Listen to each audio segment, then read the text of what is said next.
तो सबसे पहले क्वेश्चन नंबर 1 पढ़ते हैं. विच of the following is not a characteristic of capitalist economy. हमको इसमें यह बताना है कि कैपिटलिस्ट इकोनॉमी का क्या कैरेक्टरिस्टिक नहीं है. राइट टू प्राइवेट प्रॉपर्टी, ये तो है. फ्रीडम ऑफ एंटरप्राइज, ये भी है. कंज्यूमर सोवरेनिटी, ये भी है कि कंज्यूमर किंग होता है.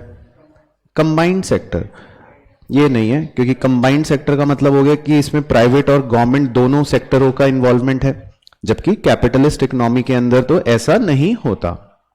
कैपिटलिस्ट इकोनॉमी के अंदर खाली प्राइवेट सेक्टर ही होता है. इसके बाद question number 2, which are the areas that come under macro economics. इसमें कौन से एरिया मैक्रो के अंडर में आएगा. External value of currency, general price level and interest rate, location of the industry, या national income and national output. तो question में थोड़ा सा करेक्शन है कि which are the areas that does not come, क्योंकि जनरल प्राइस लेवल जो है ये भी मैक्रो का ही पार्ट होता है. एक्सटर्नल वैल्यू ऑफ करेंसी भी मैक्रो का ही पार्ट होता है. नेशनल इनकम नेशनल आउटपुट तो इनफैक्ट मैक्रो का ही पार्ट होता है. तो लोकेशन ऑफ इंडस्ट्री, किसी पर्टिकुलर इंडस्ट्री की लोकेशन कहां है, ये मैक्रो का पार्ट नहीं होएगा. तो वो क्वेश्चन में हमने अकॉर्डिंगली चेंज कर लेगा. इसके बाद क्वेश्चन नंबर 3 में पूछ रहे हैं बिजनेस इकोनॉमिक्स इज अ. पढ़ लिया या ऐसी ऑल ऑफ दीज देख के बस. तीनों कैरेक्टरिस्टिक थे. नॉर्मेटिव होता है, इंटरडिसिप्लिनरी होता है और प्रैग्मेटिक होता है. ठीक है. उसके बाद क्वेश्चन नंबर 4 है scarcity of resource has to be dealt in. जो रिसोर्स की स्केरिसिटी होती है वो हमें किस प्रकार की इकोनॉमी में डील करनी पड़ती है. सभी में करनी पड़ती है, क्योंकि ये हमने पढ़ रखा है कि स्केरिसिटी ऑफ रिसोर्स जो समस्या है वो सभी प्रकारों की इकोनॉमी को झेलनी पड़ती है. सेंट्रल प्रॉब्लम है ये. इसके बाद है number 5, large number of dash goods would lead to higher production in future. Capital goods, क्योंकि जितनी ज्यादा आप कैपिटल गुड्स की प्रोडक्शन करेंगे उतना ज्यादा भविष्य में प्रोडक्शन और बढ़ेगा. इसके बाद question number 6, in case of inferior goods, ये इंफीरियर है. तो in case of inferior goods income effect and substitution effect work in same direction. Income effect and substitution effect work in opposite direction. Either A or B या none. Opposite direction. तो normal goods में same direction में काम करते हैं वो, क्योंकि normal good तो प्राइस इफेक्ट जो होता है उनका, उसके अंदर जो दो इफेक्ट्स होते हैं, इनकम इफेक्ट और सब्स्टिट्यूशन इफेक्ट, दोनों सेम डायरेक्शन में काम कर रहे होते हैं. लेकिन इंफीरियर गुड्स के केस में इनकम इफेक्ट और सब्स्टिट्यूशन इफेक्ट जो है वो ऑपोजिट डायरेक्शन में काम कर रहे होते हैं, क्योंकि इंफीरियर गुड्स इनकम के साथ जो है वो नेगेटिवली रिलेटेड होता है. फिर उसके बाद 7th पूछ रहे rational of the law of demand is, मतलब लॉ ऑफ डिमांड के पीछे रैशनल क्या है. Price effect of fall in price, यानी आपको एक क्वेश्चन करवाया था ना कि why does law of demand operate, या लॉ ऑफ डिमांड का रैशनल का मतलब हो गया कि प्राइस बढ़ने पर डिमांड कम होती है, तो ऐसा क्यों होता है, क्या क्या कारण हो सकते हैं. तो पहला कह रहा है price effect of A fall in price, ये तो है. डिफरेंट यूजेस, ये भी है. अराइवल ऑफ न्यू कंज्यूमर, ये भी है. जितने ज्यादा कंज्यूमर होंगे उतने ज्यादा डिमांड बढ़ेगी. तो सारे फैक्टर्स जो है वो डिमांड को प्रभावित करने वाले हैं. उसके बाद 8th में पूछ रहा है the cross elasticity between two goods will be. तो क्रॉस इलास्टिसिटी दो गुड्स के बीच में कैसी हो सकती है. पॉजिटिव भी हो सकती है अगर वो सब्स्टिट्यूट गुड्स हैं, तो नेगेटिव भी हो सकती है अगर वो कॉम्प्लीमेंट्री गुड्स है. तो इधर ए और बी, कैसी भी हो सकती है. उसके बाद number 9, demand for complementary goods are derive demand. बिल्कुल सही, क्योंकि कॉम्प्लीमेंट्री गुड्स जो होते हैं माना यह जाता है कि उनकी डिमांड कैसी रहती है, डिराइव डिमांड रहती है, क्योंकि वो दोनों एक दूसरे के साथ लिंक होते हैं। तो एक प्रोडक्ट आप तभी खरीदोगे, पेट्रोल आप तभी खरीदोगे जब आपके पास गाड़ी होगी, है ना। इसके बाद है 10th, methods of demand forecasting are, ये भी हमने पढ़ा था डिमांड फोरकास्टिंग करने के तरीके। सर्वे हो सकता है, कलेक्टिव ओपिनियन, जिसमें आप अपने सेल्स पर्सनल से कलेक्टिव ओपिनियन लेते हो, तो दोनों हो सकते हैं, बोथ। उसके बाद है 11th, a vertical supply curve parallel to y axis. तो एक सप्लाई कर्व जो है वो वर्टिकल है, तो कह रहे हैं ये कैसी इलास्टिसिटी डिनोट करेगा, 0, क्योंकि इसमें क्वांटिटी तो चेंज ही नहीं हो रही है ना। वर्टिकल का मतलब हो गया कि नो चेंज इन क्वांटिटी। तो ऐसा सप्लाई कर्व क्या इलास्टिसिटी डिनोट करेगा, 0 इलास्टिसिटी डिनोट करेगा। उसके बाद question number 12, when the total demand for a commodity whose price has fallen increases. कह रहा है कि अगर किसी पर्टिकुलर कमोडिटी जिसका प्राइस कम हुआ है उसकी डिमांड बढ़ गई है, इट इज ड्यू टू, यानी कि इनडायरेक्टली वो पूछ रहा है कि लॉ ऑफ डिमांड ऑपरेट हो रहा है ड्यू टू। तो क्यों हो रहा है law of demand, price effect, तो प्राइस इफेक्ट ही हो गया, क्योंकि प्राइस कम होने की वजह से कह रहा है डिमांड बढ़ रही है, तो इसका मतलब ये कौन सा इफेक्ट हो गया, प्राइस इफेक्ट। अगर इनकम की वजह से पूछता डिमांड हो रही होती चेंज, तो इनकम इफेक्ट हो जाता। अगर सब्सटीट्यूट गुड के प्राइस की वजह से डिमांड चेंज हो रही होती तो सब्सटीट्यूशन इफेक्ट हो जाता। अगर कॉम्प्लीमेंट्री गुड्स के प्राइस चेंज होने की वजह से डिमांड चेंज हो रही होती तो कॉम्प्लीमेंट्री इफेक्ट हो जाता, हालांकि उसने प्राइस ही बोल रखा था। इसके बाद है number 13, if in the quality supplied is exactly equal to the relative change in price. तो ये क्वांटिटी ही होगा शायद। तो अगर कह रहा है कि क्वांटिटी में जो चेंज हुआ वो एग्जैक्टली बराबर है प्राइस के चेंज में, तो इलास्टिसिटी क्या होगी, 1, है ना। तो दोनों चीजें अगर बराबर हैं तो इलास्टिसिटी 1 हो गई। उसके बाद question number 14, production is organised activity of transforming resource into finished goods in the form of goods and services, and the objective of production is to satisfy the demand of such transformed resources। तो ये तो आपको रटना ही पड़ेगा, इसका तो कोई और चारा नहीं है। तो ये किस व्यक्ति ने की परिभाषा इन्होंने यहां पर दे रखी है, जेम्स बेट्स, क्योंकि ये 2 दोस्त हैं, बाकी सब सिंगल हैं, तो इन्हीं को लगा कि परिभाषा बनाए। उसके बाद number 15, what are the assumptions of production function. तो प्रोडक्शन फंक्शन के अजम्पशंस पूछ रहे, जो हमने रिसेंटली मार्क करे थे, पढ़े थे जब।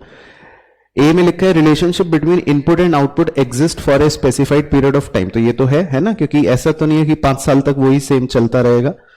There is a given state of art in the production technology, ये भी है क्योंकि टेक्नोलॉजी को हम कांस्टेंट रखते हैं। तो दोनों चीजें हाँ अजम्पशन है। इसके बाद 16, envelope curve is also called long run average cost curve, क्योंकि वो हमने डायरेक्ट लिख रखा है, सिंपल। उसके बाद डिमिनिशिंग मार्जिनल रिटर्न्स। तो डिमिनिशिंग मार्जिनल रिटर्न्स इनपुट्स, ये शायद कुछ मिसप्रिंटिंग है लेकिन कोई नहीं। आप डिमिनिशिंग मार्जिनल रिटर्न्स का मतलब हो गया कि हमारे रिटर्न्स जो हैं वो धीमे धीमे चल रहे हैं। तो रिटर्न्स का और कॉस्ट का हमने पढ़ रखा है, इनवर्स रिलेशन होता है। तो अगर रिटर्न्स धीमे धीमे चल रहे हैं तो कॉस्ट कैसे चल रही होगी, इंक्रीज हो रही होगी, है ना। तो इंक्रीजिंग मार्जिनल कॉस्ट। इसके बाद नंबर 18, entrepreneur has the most important function as innovation, है ना, श्यूमपीटर ने कहा था। तो एंटरप्रेन्योर की सबसे इंपॉर्टेंट फंक्शन हो गई इनोवेशन। उसके बाद नंबर 19, elasticity of substitution in Cobb Douglas function is. तो ये भी लर्न करने के लिए है। तो इसका मतलब हो गया, कॉप डगलस का फंक्शन याद है, उस जो मैन्युफैक्चरिंग कंपनी में गए थे दोनों दोस्त, कि लेबर और कैपिटल इस्तेमाल करते हैं। तो इलास्टिसिटी ऑफ सब्स्टिट्यूशन का मतलब है कि उन्होंने ये, उनकी एजम्पशन थी कि लेबर जो है उसकी जगह अगर हम किसी मशीन को रिप्लेस कर रहे हैं तो वो जो एक बार प्रोपोर्शन है वो हमेशा सेम रहेगा। तो इसका मतलब हो गया कि इलास्टिसिटी ऑफ सब्स्टिट्यूशन जो है वो इक्वल टू 1 थी। तो ये इनकी अजम्पशंस पर बेस्ड एक स्टैंडर्ड रिजल्ट है, तो आप इसको याद रखना। तो कॉब डगलस फंक्शन जो था प्रोडक्शन फंक्शन, उसमें इलास्टिसिटी ऑफ सब्स्टिट्यूशन 1 के बराबर ही था, यानी कि सेम प्रोपोर्शन रहेगा। उसके बाद 20, perfect competition is closely represented by, बिल्कुल सही, क्योंकि परफेक्ट के बेस्ट एग्जांपल होते हैं एग्रीकल्चरल प्रोडक्ट्स, तो उसमें कौन सा हो गया, व्हीट मार्केट सबसे सही हो गया। उसके बाद 21, the budget line is also known as, budget line को हम पीपीसी तो नहीं कहते, बजट लाइन को हम आइसो यूटिलिटी कर्व भी नहीं कहते, कंजम्पशन पॉसिबिलिटी कर्व ये इसका घर का नाम हो गया, क्योंकि कंजम्पशन पॉसिबिलिटी का मतलब है कि आप कितना कंज्यूम कर सकते हो, इस बात की पॉसिबिलिटी क्या है, जो आपका बजट होगा, क्योंकि आप अपने बजट के अंदर अंदर ही कंज्यूम कर सकते हो, उससे ज्यादा तो नहीं कर सकते। तो ये हो गया बजट लाइन का अपना घर का नाम। उसके बाद 22, when will a firm decide to exit the industry, मतलब एक तरह से कि कोई भी फर्म कब अपना इंडस्ट्री छोड़ के जाना चाहती है। तो शटडाउन पॉइंट का वैसे आपको क्या सिखा रखा है कि अगर आपका प्राइस आपके वेरिएबल कॉस्ट तक को भी कवर ना कर पाए, शॉर्ट रन की अगर बात करें, तो एग्जिट कर देना चाहिए। तो इसका मतलब जो डी ऑप्शन आपको दे रखा है कि price is less then LAC, तो यहां पे लॉन्ग रन की बात हो गई, लेकिन पॉइंट तो सेम ही रहेगा। तो अगर लॉन्ग रन की भी हम बात करें और हमारा प्राइस अगर हमारे एवरेज कॉस्ट को भी कवर नहीं कर पा रहा, तो हम क्या कर देंगे, शट डाउन कर देंगे। उसके बाद 23, the average product of labour is maximised when the marginal product of labour, तो एपी और एमपी से रिलेटेड एक क्वेश्चन है, तो अगर मैं फटाफट से इसका डायग्राम बनाऊं तो ये होता था एमपी, और काले रंग से मैं एपी बना देता हूं, ये होता था एपी। तो वो ये पूछ रहा है कि एपी इज मैक्सिमाइज्ड, तो मतलब एपी का ये मैक्सिमम पॉइंट है वो ये होगा। तो अब आप आसानी से आंसर निकाल सकते हो, व्हेन एमपी इज क्या, इक्वल टू एपी। तो जब एमपी और एपी दोनों बराबर होते हैं, वही एपी का कौन सा पॉइंट होता है, मैक्सिमाइज्ड पॉइंट होता है। तो ये उसने पूछा था। उसके बाद 24, ये भी डायरेक्ट क्वेश्चन है, if elasticity is less then 1 marginal revenue will be, तो वो आपको याद है ना, मार्जिनल रेवेन्यू, हाँ ठीक है। तो इसमें इलास्टिसिटी 1 होती थी, यहां इलास्टिसिटी 1 होती थी, और नेगेटिव में लेस देन 1 होती थी। तो अगर इलास्टिसिटी लेस देन 1 है तो मार्जिनल रेवेन्यू क्या हो गया, नेगेटिव, है ना, नीचे वाला जोन हो गया।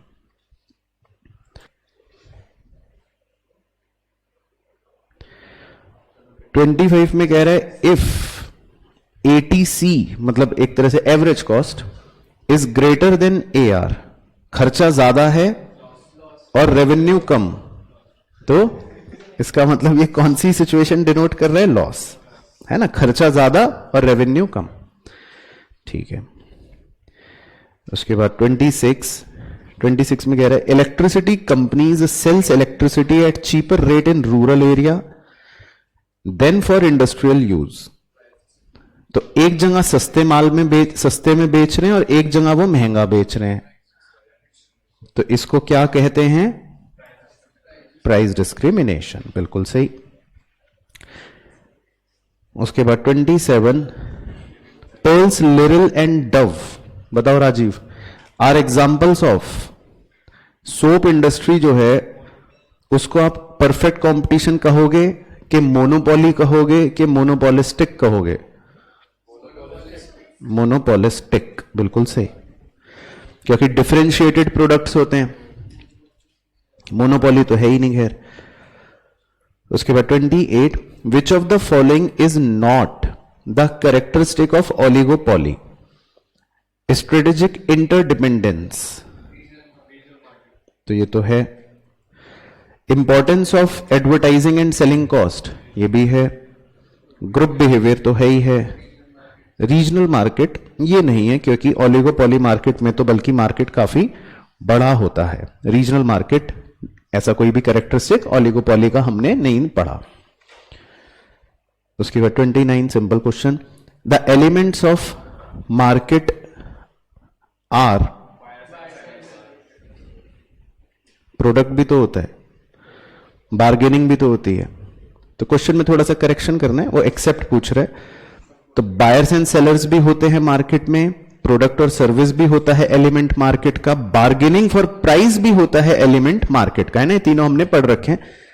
ज्योग्राफिकल एरिया, ऐसा कुछ भी मार्केट का एलिमेंट नहीं होता, तो वो एक्सेप्ट हमसे पूछ रहा है। तो फ्री के नंबर मिलेंगे एग्जाम में। U shaped cost curve is never represented as, इनमें से कौन यू शेप नहीं है, कभी भी नहीं है? तो बी सी डी अगर आपको याद हो, ये तीनों ही यू शेप होते हैं। एसी हो चाहे एमसी हो चाहे एबीसी हो, लेकिन एएफसी ही अकेला ऐसा है जो यू शेप नहीं होता, ये रेक्टेंगुलर हाइपरबोला होता है, तो इसीलिए एएफसी। उसके बाद 31, फॉर प्राइस टेकिंग फॉर्म, इसका मतलब ये इनडायरेक्टली परफेक्ट कंपटीशन के बारे में पूछ रहे। तो परफेक्ट कंपटीशन का हमें सही बताना है। MR is less than price, MR is equal to price, यही होता है वैसे, क्योंकि परफेक्ट मार्केट में एआर और एमआर दोनों बराबर होते हैं और कांस्टेंट होते हैं और प्राइस के बराबर ही होते हैं। तो परफेक्ट मार्केट में MR is equal to price. इसके बाद 32, monopolist charges different prices for his commodity in discriminating monopoly implies a different places for different uses from different group of consumers या any of the above, any of the above, क्योंकि चाहे वो अलग अलग places पर बेचे, चाहे वो अलग अलग यूजेस के हिसाब से बेचे या अलग अलग ग्रुप ऑफ कंज्यूमर के हिसाब से बेचे, सब कुछ डिस्क्रिमिनेशन ही है। उसके बाद 33, full capacity is utilised only when there is, पढ़ाया था कौन से मार्केट में माना जाता है कि फर्म फुल कैपेसिटी पे काम करती है, परफेक्ट कंपटीशन में काम करती है। बिल्कुल सही, तो ये लर्न करने वाला क्वेश्चन था। उसके बाद 34, coincident indicator is not indicated as, इनमें से को इंसिडेंट क्या नहीं है? Very good, perfect.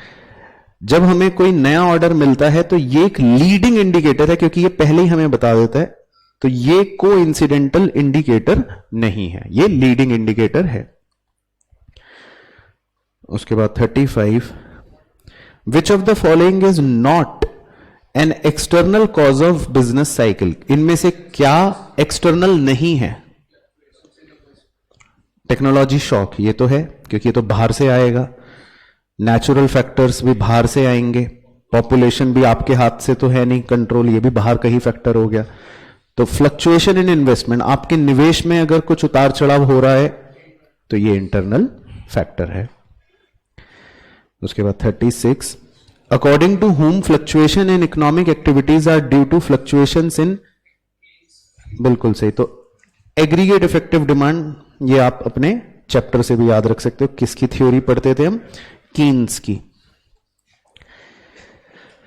उसके बाद 37 में कह रहा है collectively peak and trough together is known as, सही। तो सबसे हाई पॉइंट सबसे लो पॉइंट को इकट्ठा हम क्या बोल सकते हैं? टर्निंग पॉइंट्स, है ना, क्योंकि वहां से फिर बदल जाती है कहानी।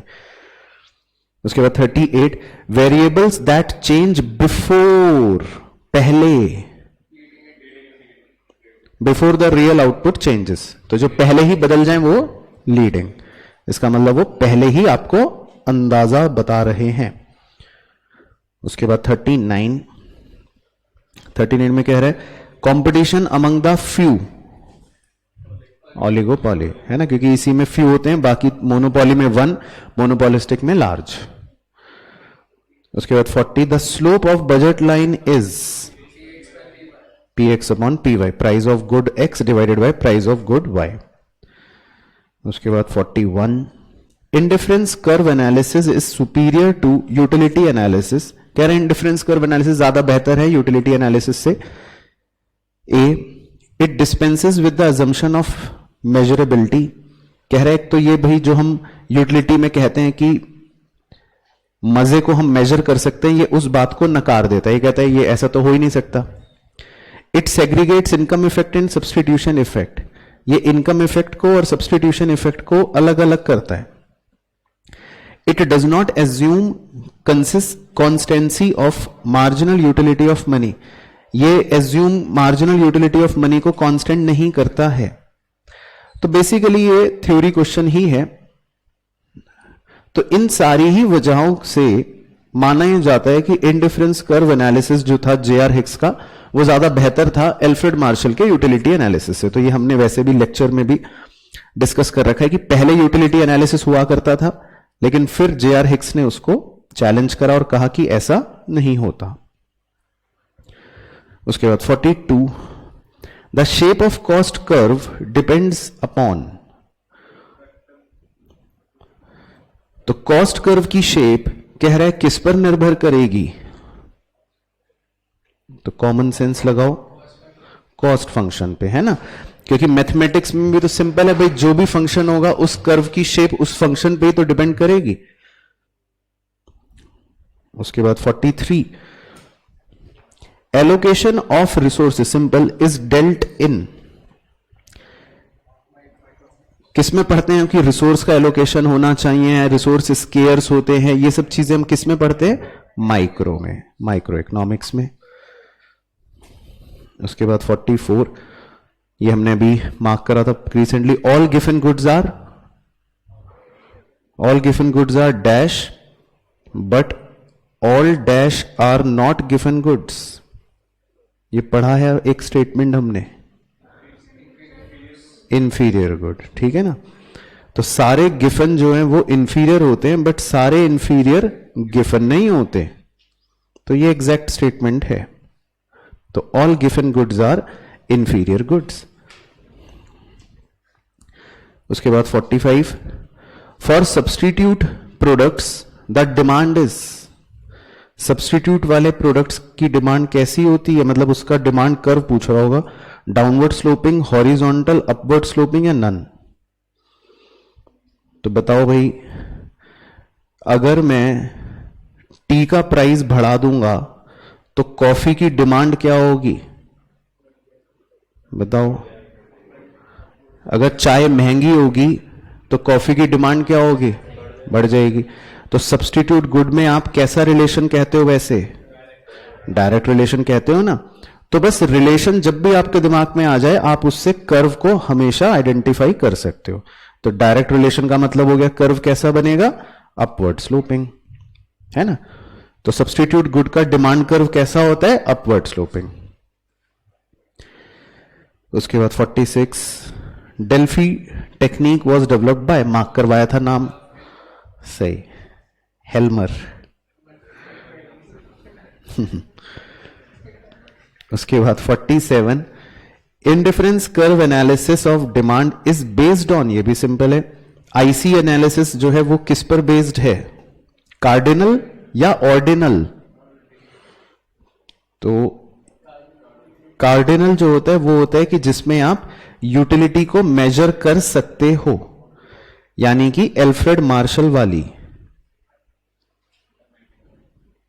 और ऑर्डिनल का मतलब होता है कि जिसमें आप यूटिलिटी को मेजर नहीं कर सकते, सिर्फ अपने प्रेफरेंस बता सकते हो, यानी जे.आर. हिक्स वाली। तो इसीलिए इसी को बोलते हैं ऑर्डिनल यूटिलिटी एनालिसिस को इंडिफरेंस कर्व एनालिसिस। तो कार्डिनल और ऑर्डिनल वर्ड्स का ये बेसिक मतलब होता है।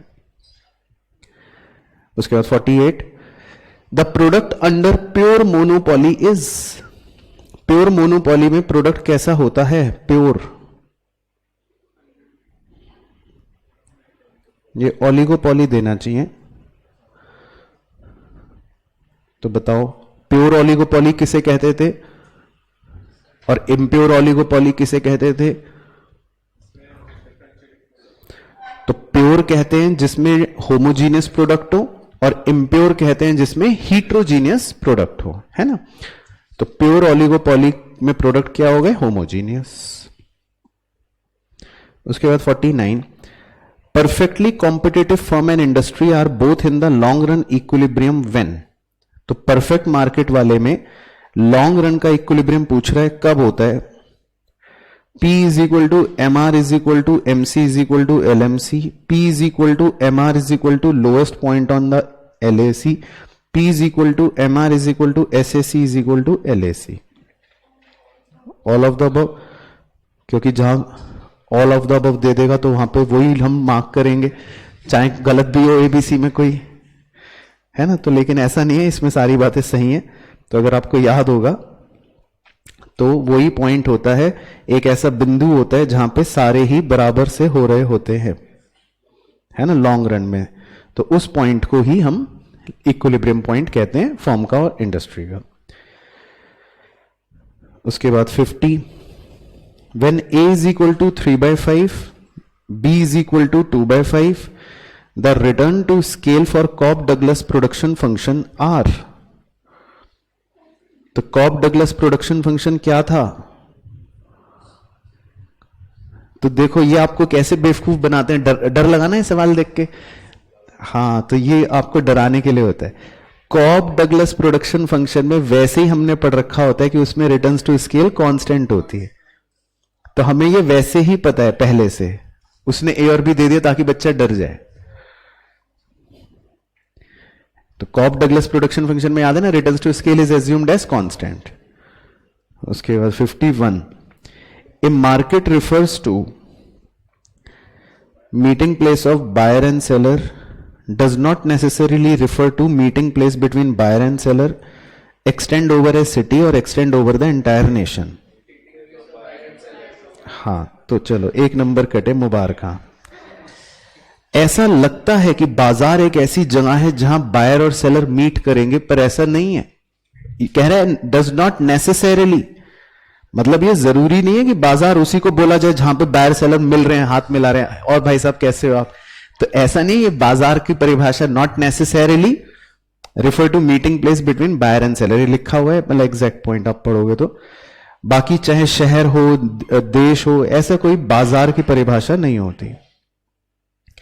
इसके बाद 52, an economic profit is earn by perfectly competitive firm when. कह रहा है कि कोई भी परफेक्टली कॉम्पिटिटिव फर्म मुनाफा कमाएगी कब? M R is less than MC, ये तो नहीं होगा, रेवेन्यू कम ही हो गया। पी इज प्राइस जो है एवरेज कॉस्ट से कम है, ये भी नहीं होगा क्योंकि आपका प्राइस कम है और खर्चा ज्यादा है। Price is greater than AVC और price is greater than AC. तो आपके मुनाफे कब होंगे? जब आपका प्राइस एवरेज कॉस्ट से भी ज्यादा होगा, ठीक है। और प्राइस ग्रेटर देन एवीसी जो है वो मुनाफे का संकेत नहीं है, वो तो सिर्फ इस बात का संकेत होता है कि काम करते रहो, अभी शटडाउन का समय नहीं आया है, क्योंकि आपका प्राइस अभी वेरिएबल कॉस्ट से ज्यादा है। तो उसका मतलब है कि अभी सिर्फ आपको काम करते रहना है, लेकिन उसका मतलब ये नहीं कि मुनाफे हो रहे होंगे। क्या पता आपका प्राइस जो है, मान लेते हैं आपका है 10 रुपए और आपका वेरिएबल खर्चा है मान लेते हैं 8 रुपए, तो आप अभी सिर्फ काम कर रहे हो कि करते रहो काम, लेकिन क्या पता आपका एवरेज खर्चा 11 रुपए, तो आप नुकसान में चल रहे होंगे ना। लेकिन जैसे ही आपका प्राइस 10 से बढ़कर अगर 12 रुपए हो गया, यानी कि आपका प्राइस एवरेज कॉस्ट से ज्यादा हो गया, तो अब इसका मतलब आपको मुनाफे इकोनॉमिकली होने शुरू हो रहे हैं। तो इकोनॉमिक प्रॉफिट का मतलब हो गया कि प्राइस आपका एवरेज कॉस्ट से भी ज्यादा हो गया है। फिर 53 में कह रहे हैं when the output increased, output बढ़ गया है more than double if the firm doubles it input. तो भाई मान लो फर्म के इनपुट थे 10 और फर्म का आउटपुट था 100, आपने इनपुट्स को डबल कर दिया तो इनपुट्स तो हो गए 20, लेकिन आउटपुट जो है वो डबल से भी ज्यादा बढ़ गया, आउटपुट हो गया 250। तो मतलब बार डायग्राम पर अगर बनाऊं, इनपुट तो आपके मान लो डबल बढ़े, लेकिन आउटपुट में बढ़ोतरी डबल से भी ज्यादा की हो गई। तो बताओ क्या सिखाया था? इसका मतलब ये कौन सी रिटर्न्स टू स्केल दिखा रहा है?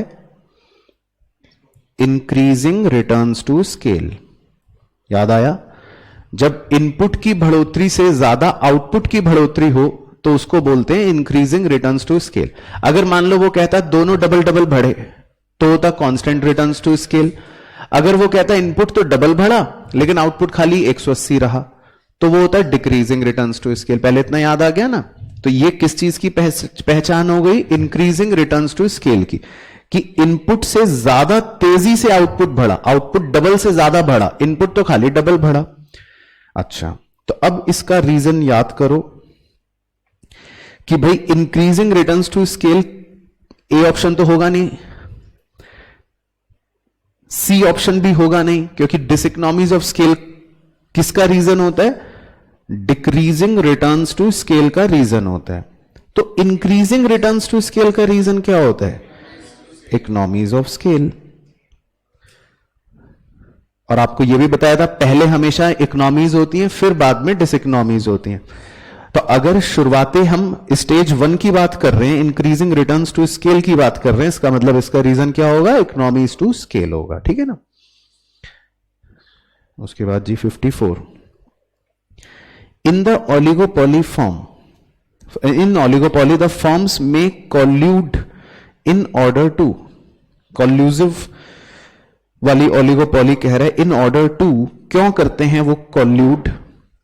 Increase competition, prisoner dilemma for buyer to raise the price of good they offer, to raise the price of good they offer। तो ओलिगोपोली में भाई दो फॉर्म्स है मान लो, तो दोनों मिल जाते हैं, कॉल्यूट क्यों करते हैं? ताकि मिलकर ही अपने प्राइस को हम बढ़ा लें, फिर बायर को मिलके लूट लेंगे, एक्सप्लॉइट करेंगे। उसके बाद 55, विच of the market form price discrimination can not persist, हो ही नहीं सकता। परफेक्ट, तो ये एग्जैक्ट हमने किताब का ही सवाल है। उसके बाद 56, short run production function is explained by law of variable proportion, क्योंकि लॉन्ग रन वाले को कहते हैं रिटर्न्स टू स्केल और शॉर्ट रन वाले को कहते हैं लॉ ऑफ वेरिएबल प्रोपोर्शन या रिटर्न टू फैक्टर, दोनों में से कुछ भी। उसके बाद 57, इन मोनोपोली एंड मोनोपोलिस्टिक कंपटीशन, इन दोनों कंपटीशन में, मतलब इम्परफेक्ट वाले कंपटीशन में, चित्र बनाते हूं मैं, ये था AR कर्व, ये था MR कर्व। अब बताओ AR लेस देन MR या AR इक्वल टू MR या AR is always greater than MR? Very good, तो कौन सा ऑप्शन बन गया? ए। तो AR is always greater than MR, है ना? तो इम्परफेक्ट मार्केट में क्या होता है? AR is always greater than MR। उसके बाद 58, ये हमने पढ़ा था प्रोडक्शन चैप्टर में, factor of production which is active factor, है ना? एग्जैक्ट उसका फीचर था लेबर, क्योंकि ये तो खुद ही काम कर रहा है, एक्टिव है ये। 59, how to produce is related to, कैसे बनाए? Choice of technique. Product choice नहीं, प्रोडक्ट चॉइस तो हो गया व्हाट टू प्रोड्यूस, क्या बनाए, तो ये तो हो गई दूसरी समस्या। हाउ टू प्रोड्यूस समस्या किस में होती है? कैसे बनाए, कि लेबर इंटेंसिव टेक्निक या कैपिटल इंटेंसिव टेक्निक। तो हाउ टू प्रोड्यूस हो गया चॉइस ऑफ टेक्निक की समस्या। और उसके बाद लास्ट, बस फिर इकोनॉमिक्स खत्म। Economies historical performance was reflected by lagging, क्योंकि भाई परफॉर्मेंस तो होने के बाद पता चली, अच्छा पिछले साल ये हुआ तो आपका हो चुका, तो ये इंडिकेटर जो है ये लैगिंग इंडिकेटर है। तो हिस्टोरिकल परफॉर्मेंस तो क्या दर्शा रहा है? लैगिंग इंडिकेटर है, क्योंकि परफॉर्मेंस तो हिस्टोरिकल हो गई ना, वैसे भी पहले हो चुकी। चलो ठीक है, तो 60 नंबर कंप्लीट? पक्के? 20 गलत करके बैठे हो क्या? पक्के। आइए जी सेकंड पार्ट शुरू करें। Which of the following is not a feature of private company? इनमें से क्या फीचर नहीं है? There are no restriction on transfer of share, यही नहीं है, क्योंकि प्राइवेट कंपनी में तो बल्कि रिस्ट्रिक्शन होती है ट्रांसफर ऑफ शेयर्स को लेकर, तो पहला ही फीचर जो है वो प्राइवेट का नहीं है। उसके बाद सेकंड है a strategic response where businesses are very passive in their behaviour. Keyword था, मार्क करवाया था आपको, वेरी गुड, लीस्ट रेसिस्टेंस, तो उसको बोलते थे लीस्ट रेसिस्टेंस। उसके बाद नंबर 3, हां तो where is the India's only port led multi product SEZ? Mundra, है ना, बिल्कुल सही। उसके बाद number 4, which of the following is one of the most significant macro policy indicator that impact businesses? इनमें से कौन सा मैक्रो पॉलिसी वाला इंडिकेटर है जो सबसे ज्यादा बिजनेस को प्रभावित करता है?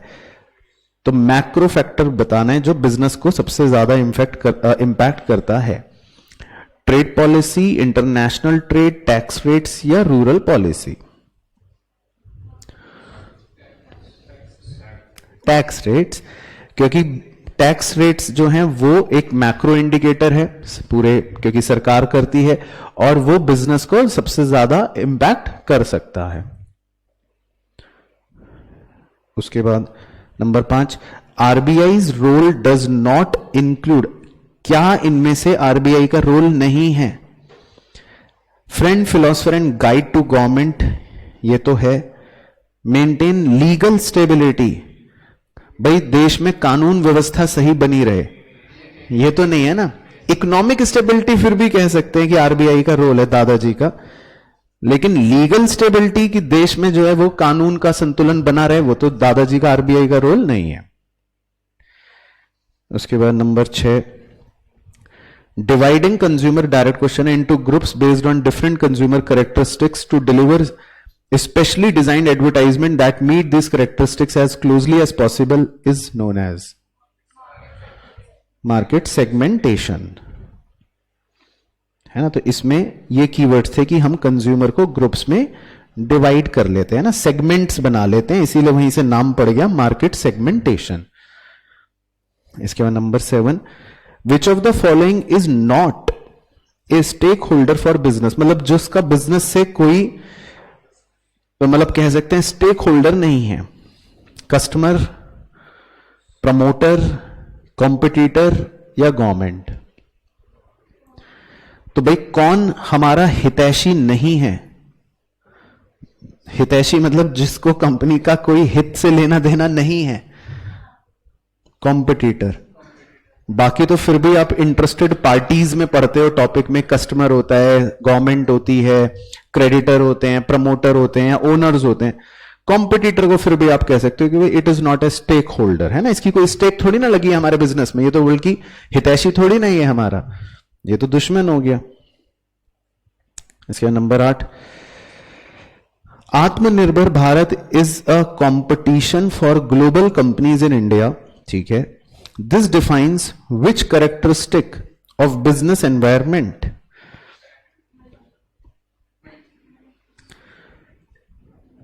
तो बताओ, आत्मनिर्भर भारत जो है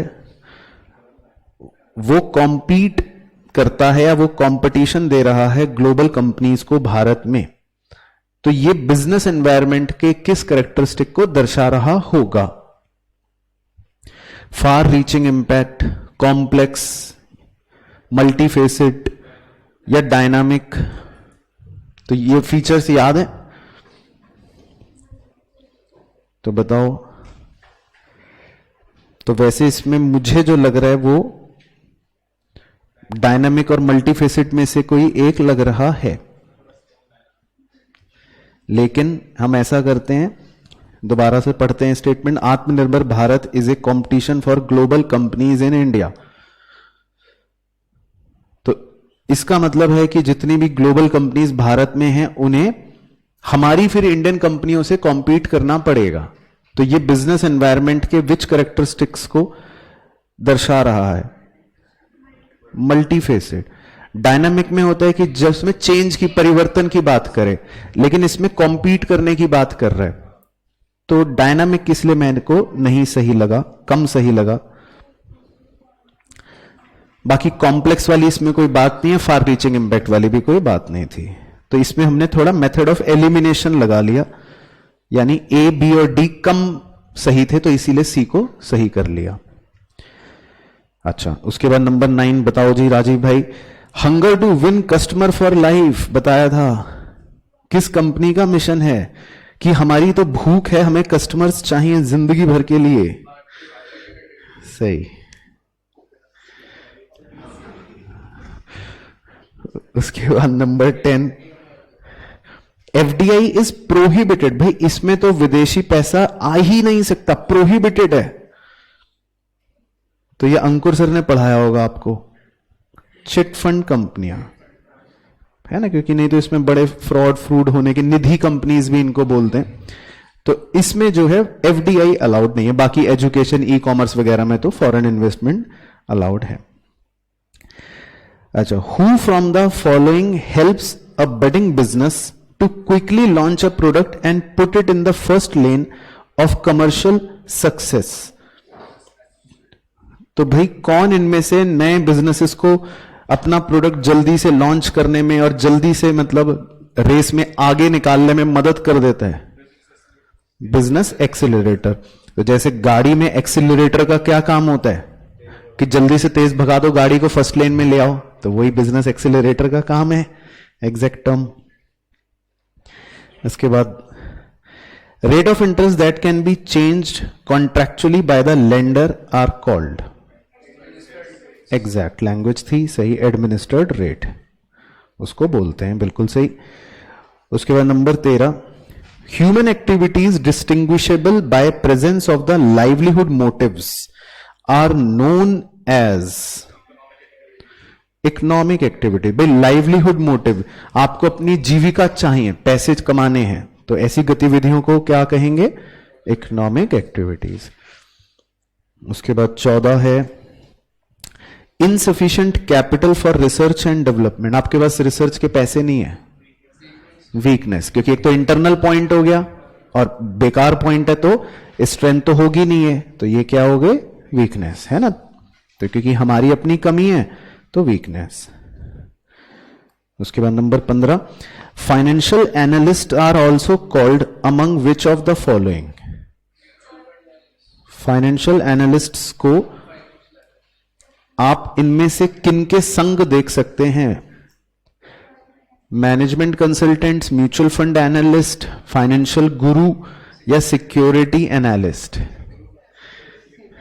सिक्योरिटी एनालिस्ट, ठीक है ना। तो ये थोड़ा सा इसमें स्पेसिफिक टर्म पर ही आपको फोकस करना पड़ेगा, बाकी सब टर्मिनोलॉजीज लोग अपने आप वैसे ही लगा देते हैं, फाइनेंशियल गुरु या मैनेजमेंट कंसल्टेंट या म्यूचुअल फंड एनालिसिस, है ना।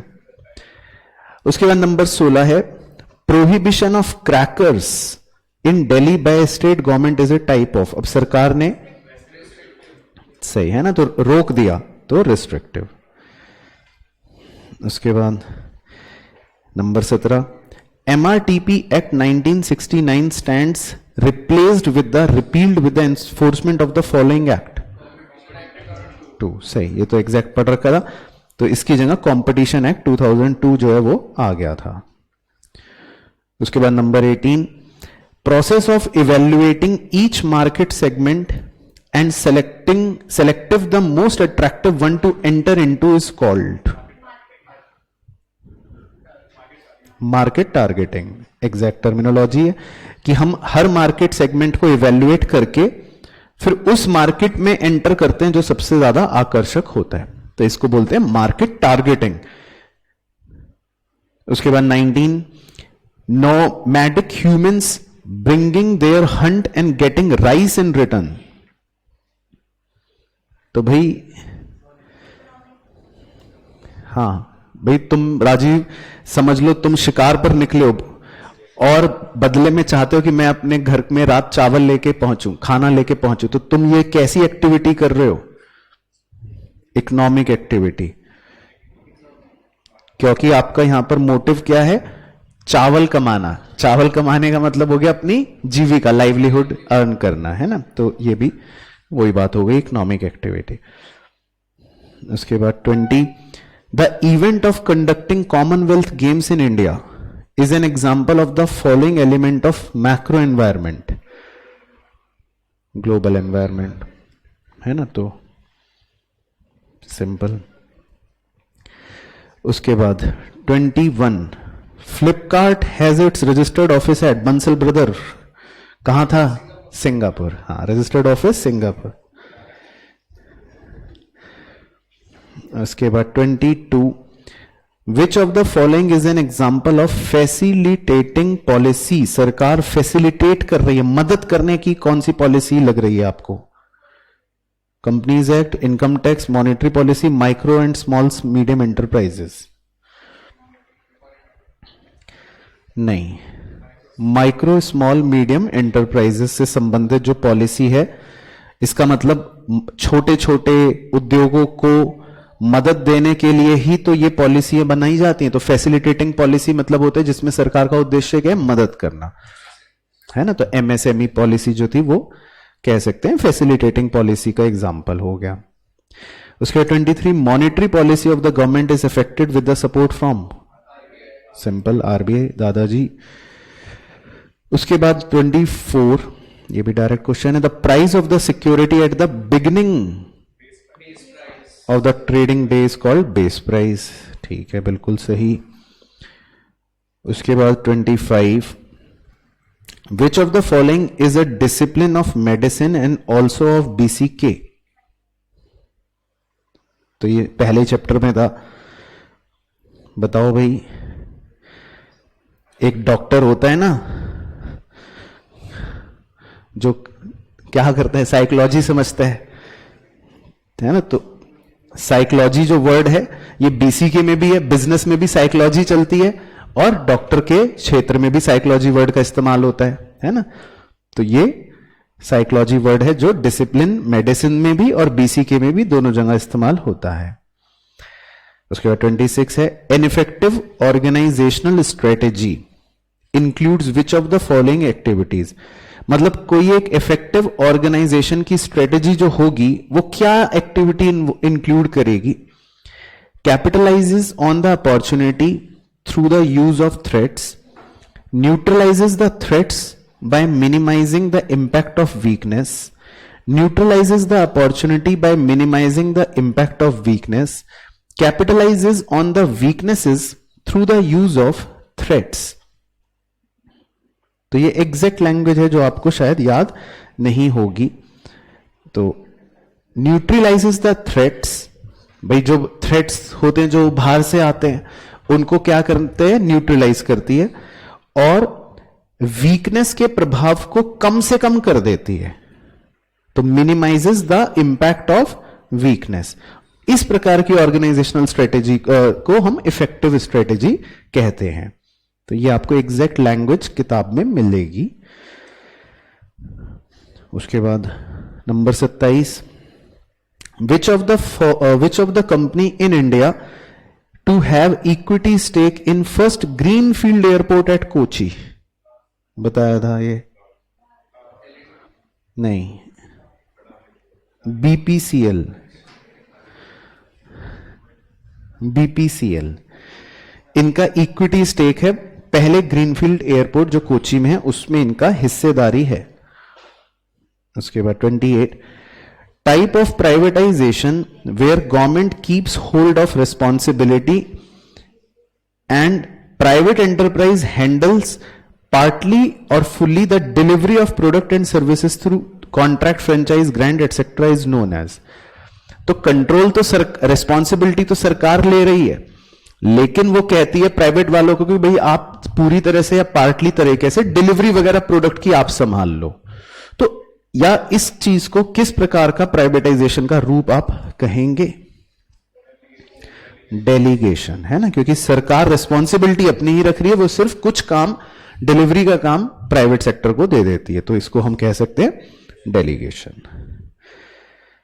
उसके बाद tariff advisory committee is part of IRDAI, सही। उसके बाद 30, व्हाट इज हेज, बताया था आपको, सही, जिसमें रिस्क को क्या करा जाता है, मिनिमाइज करा जाता है, तो उस गतिविधि को हम हेज कहते हैं, ठीक है। इसके बाद 31, a company created for future project and has no significant accounting transaction is called, है ना, डोरमेंट कंपनी, भाई इसकी कोई भी क्या नहीं है, अकाउंटिंग ट्रांजैक्शन नहीं है, तो ऐसी कंपनी को क्या बोल देंगे, डोरमेंट कंपनी। उसके बाद 32, once a company knows what is happening around it can plan and strategize accordingly, this is the part of which of the following importances of business environment. तो ये जो लाइन है जो इन्होंने इन्वर्टेड कॉमास में दे रखी है, ये बिजनेस एनवायरमेंट के जो इंपॉर्टेंसेस के जो पॉइंट है उनमें से किसकी लाइन है? गिविंग डायरेक्शन फॉर ग्रोथ, सही, क्योंकि एक बार कंपनी को पता लगे कि हमारे आजू बाजू में क्या हो रहा है, तो फिर हम अकॉर्डिंगली प्लान कर सकते हैं और अपनी स्ट्रेटेजी बना सकते हैं। तो ये पॉइंट आपको गिविंग डायरेक्शन फॉर ग्रोथ वाले इंपॉर्टेंस में मिलेगा एग्जैक्ट, अगर आप चेक करोगे तो। उसके बाद 33, विच of the following is not A subsidiary of NTPC limited, ये भी है, ये भी है, ये भी है, पावर लिंक ट्रांसमिशन लिमिटेड ये नहीं है। उसके बाद जी 34, Singapore government gave the business option to either take cheap loans or to take subsidies on exporting. तो सरकार कह रही है सिंगापुर की, भाई आप चाहे सस्ते दर पर लोन ले लो या हमसे सब्सिडीज ले लो, एक्सपोर्ट कर रहे हो तो। ये किस प्रकार की पॉलिसी है ना, फैसिलिटेट, क्योंकि यहां पे सरकार का उद्देश्य हो गया मदद करने का, ठीक है। उसके बाद 35, simple, which authority regulates and develops Indian capital market, से भी है ना, तो ये तो पता ही है। उसके बाद 36, a token money given to establish an acceptance of buying specially in real estate deals, earnest money deposit, है ना, कि भाई आपको एक टोकन मनी शुरू में डिपॉजिट करनी पड़ती है, ये भी एग्जैक्ट पढ़ा था। उसके बाद 37, विच of the following is incorrect, तो आपको इनमें से बताना है क्या गलत है। इवेंट्स लीड टू ट्रेंड्स, ये होता है, ट्रेंड्स लीड्स टू इवेंट्स, तो यही नहीं होता, यही गलत है, क्योंकि ट्रेंड्स की वजह से इवेंट्स नहीं होंगे, इवेंट्स लीड्स टू ट्रेंड्स, ये पढ़ा भी था। इसके बाद 38, which of the following elected by shareholders in organisation, simple, board of director, तो ये आपने लॉ में भी शायद पढ़ रखा होगा, कंपनी के शेयर होल्डर्स जो होते हैं वो बोर्ड ऑफ डायरेक्टर्स को इलेक्ट करते हैं या अपॉइंट करते हैं। हाँ, डी में भी डायरेक्टर्स दे रखा है, बस बोर्ड ऑफ डायरेक्टर्स जो है वो थोड़ा सा कॉम्प्रिहेंसिव हो गया, तो इसीलिए उसको बेहतर आंसर मान लिया, तो डायरेक्टर्स ले लेते हैं। अगर बोर्ड ऑफ डायरेक्टर ना दिया होता तो डायरेक्टर ले लेते खाली, है ना, क्योंकि डायरेक्टर बोर्ड ऑफ डायरेक्टर्स के भाग हो गया वैसे तो। इसके बाद 39, विच of the following is not a source of infusion of foreign funds in India, इनमें से क्या फॉरेन फंड्स का भारत में आने का स्रोत नहीं होगा। Listing of a company in NSE through IPO, non resident Indians, foreign institutional investor, overseas citizen of India. A, क्योंकि नॉन रेसिडेंट इंडियंस भी भारत में एक तरह से फॉरेन फंड को ही डिनोट कर रहे हैं, विदेशी पैसा हो गया। फॉरेन इंस्टीट्यूशनल इन्वेस्टर एफआईआई, वो भी विदेशी पैसा हो गया। ओवरसीज सिटीजन्स, वो भी विदेशी पैसा हो गया। अब आईपीओ में कोई नेशनल स्टॉक एक्सचेंज में कंपनी लिस्ट हुई तो आईपीओ में तो हमारे घर के लोग अपना, मतलब भारत देश के लोग पैसा लगा रहे होते हैं, तो वो तो डोमेस्टिक फंड हो गया। और last question number 40, amount which are owed to a company that need not to be paid back, bad debts. तो ये तो अकाउंट का क्वेश्चन आ गया। चलो जी, तो ये हो गया आपके 100 नंबर कंप्लीट। ठीक है, कितने नंबर आए? 99।